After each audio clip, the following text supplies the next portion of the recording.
Au nom du Père, du Fils, du Saint-Esprit, un seul Dieu, mes chères sœurs, mes chers frères, nous fêtons aujourd'hui l'Annonciation, une grande fête bien sûr, puisque Marie va devenir la mère de Jésus-Christ, la mère du Seigneur et la mère de Dieu. Et nous voyons l'ange Gabriel qui est envoyé par Dieu à Marie. Aujourd'hui, on va se recueillir un peu auprès de la Vierge Marie. Elle prie. Elle souhaite ardemment la venue du Sauveur d'Israël. On va unir nos prières à la sienne, nos désirs à ses désirs. Les temps sont venus, le décret de réconciliation et du salut est porté.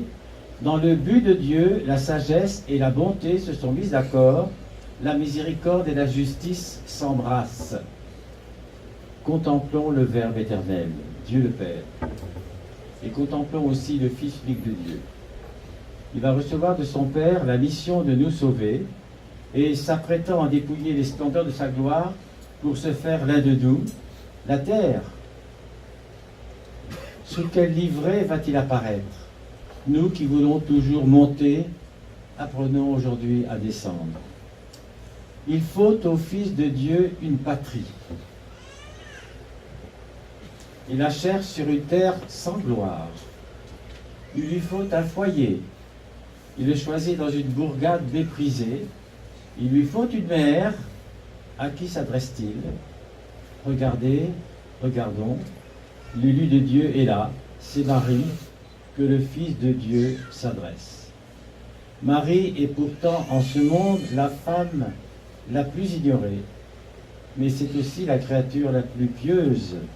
C'est l'âme la plus humble, c'est le cœur le plus pur qui soit au monde. Parce que le vrai mérite aux yeux de Dieu est donc la piété, l'humilité, la simplicité. Et commençons à en définir la vraie vie. C'est-à-dire il faudrait apprendre un peu à rejeter, moi comme vous, loin de nous, tout fardeau d'orgueil et toute visée d'ambition. Parce que vous voyez, Dieu le Père va envoyer son Fils. Vous l'avez vu dans une bourgade méprisée. Les gens sont mal vus dans cette région-là. Marie, c'est une femme pauvre, mais pure, pieuse, simple. C'est un exemple. Et on voit l'ange Gabriel qui la salue et lui transmet le message divin. Vous imaginez cette femme simple, mais pieuse, qui reçoit un message divin. Je vous salue, plein de grâce, le Seigneur est avec vous. Vous êtes bénie entre toutes les femmes. Accueillons l'ange Gabriel au seuil de l'humble cellule de Marie. Marie est dans certainement une pièce très simple. Écoutons la pieuse salutation. Apprenons de cet ange Gabriel à écouter nous-mêmes aujourd'hui ce que la Vierge a entendu avec les mêmes sentiments de joie, de vénération et d'admiration émue. N'est-il pas juste que nous coronions de gloire celle que le ciel vient de choisir, la plus pure, la plus sainte, la plus pauvre? Or, cette gloire, la prière de Marie, c'est la formule la plus expressive. Et aussi, dans cette formule, on va trouver l'assurance de tous les biens. Parce que si en Marie, la grâce surabonde, c'est pour qu'elle nous soit distribuée. Si le Seigneur est avec elle, c'est pour qu'il nous soit donné. Si Dieu l'élève au-dessus de toute créature, c'est pour que nous puissions nous élever avec elle jusqu'à lui. C'est un intermédiaire excellent, la Vierge. Parce qu'on connaît un peu sa vie, c'est une mère. Et parfois on se confesse, Dieu nous paraît parfois un peu lointain, on ne sait pas comment trop s'y prendre. Bien sûr, on s'adresse au Christ, mais on s'adresse aussi à sa mère. Et à la voix de l'ange, Marie se trouble, bien sûr.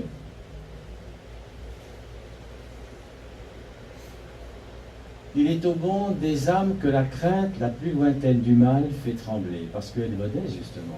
Elle n'est pas du tout supérieure. Telle doit être la délicatesse d'un cœur pur, d'un cœur virginal. Et si nous tous, nous voulons être de ce nombre, sachez par qui obtenir la grâce, c'est par Marie. Et Marie, après être tremblante, est rassurée maintenant. L'ange lui prophétise les grandeurs du Sauveur qui doit naître. Si c'est un ange qui s'adresse à Marie, Marie, qui est simple, qui n'est pas stupide, sait bien que c'est une chose très importante. C'est pas un voisin, c'est pas une voisine, c'est un ange envoyé par le Seigneur lui-même, par Dieu lui-même. Et elle se rend compte de l'événement qui va se passer sans trop savoir. Et on lui dit, il sera grand, on l'appellera le Fils du Très-Haut, il sera le roi des rois. C'est pour régner en nous que le Fils de Dieu vient à nous, et la vraie grandeur d'un homme sera de la reconnaître pour souveraine. Et l'ange Gabriel obtient de la Vierge son consentement. Marie observa, comment se fera-t-il? Elle n'est pas contre l'idée, mais comment se fera-t-il, car je ne connais pas d'homme? Et l'ange reprit, le Saint-Esprit surviendra en vous, la vertu du Très-Haut vous couvrira de son ombre, c'est pourquoi celui qui naîtra de vous sera la sainteté même, et on l'appellera le Fils de Dieu. Et que dit Marie? Que fait Marie? Elle discerne bien l'immense service qu'elle va pouvoir nous rendre en nous donnant un sauveur, et elle est toute heureuse de consentir aux propositions qu'on lui fait.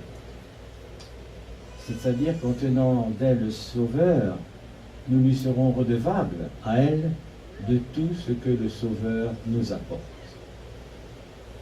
C'est-à-dire, grâce à Marie, la naissance du Fils, qui est déjà Dieu, il y aura la grâce de l'adoption divine, la grâce des sacrements institués, la grâce des pardons reçus, la grâce de la persévérance finale. Tout nous viendra de Jésus par elle. Elle est notre intermédiaire, elle est notre intercesseur. Si elle eût refusé, imaginons, nous demeurerions à tout jamais déchus de nos droits à l'héritage céleste. Mais parce qu'elle accepte, les portes du ciel se rouvrent devant nous, et tous les secours nécessaires pour y arriver nous sont du même coup assurés sur le chemin. Marie donne son consentement, et remarquez en quels termes elle le donne. Voici la servante du Seigneur, dit-elle, qu'il ne soit fait selon ta parole. Elle a compris que c'est un rôle éminent, mais elle ne va pas être enflée d'orgueil en disant « Oh, ça y est, je suis une femme importante, non, je suis la servante du Seigneur. » Marie sait qui elle est et elle veut le rester. L'homme n'est que le serviteur de Dieu. Que vous soyez pape, évêque, prêtre, moine, femme ou homme, enfant, l'homme n'est que le serviteur de Dieu, à quelque hauteur de gloire qu'il soit élevé. Et Marie aujourd'hui se le rappelle à l'heure de son exaltation, et elle nous prie de ne pas l'oublier.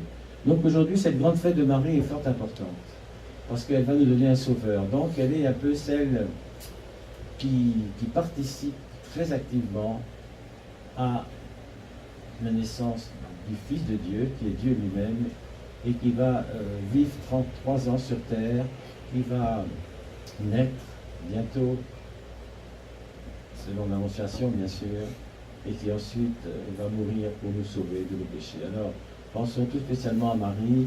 Elle a beaucoup de titres. On l'appelle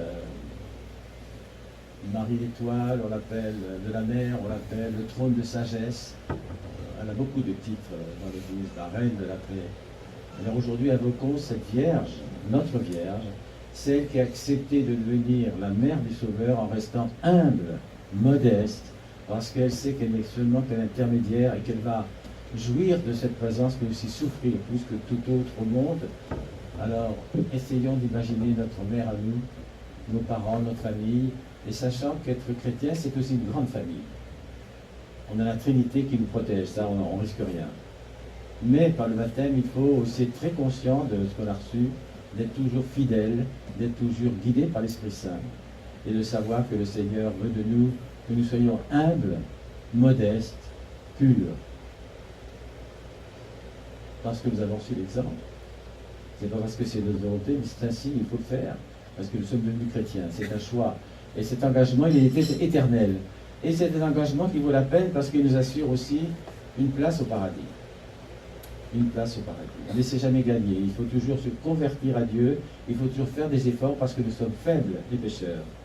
Dieu est parfait et nous sommes perfectibles. C'est-à-dire que nous ne sommes pas parfaits, mais que nous poussons par notre foi, par l'exemple, par notre action aussi envers ceux qui ne croient pas, par notre charité, en recevant les sacrements et en pratiquant, et devenir aussi un peu des saints. C'est-à-dire, Saint Cyprien, Saint Athanase et d'autres pères de l'Église ont souvent dit Dieu, il s'est fait homme, afin que l'homme puisse être fait Dieu. Bien sûr, il n'est pas question de devenir Dieu, mais ce n'est pas selon l'essence, mais selon la grâce. Si nous suivons et nous vivons dans la grâce du Seigneur, comme le dit Saint Paul, nous pourrons être appelés des saints. Et ça, c'est notre désir, non pas pour tirer orgueil, mais le saint, c'est le servant du Seigneur, tout simplement. Comme aujourd'hui, Marie nous se présente comme la servante du Seigneur. Que la bénédiction du Dieu Tout-Puissant, le Père, le Fils et le Saint-Esprit descendent sur vous et reste pour toujours. Amen.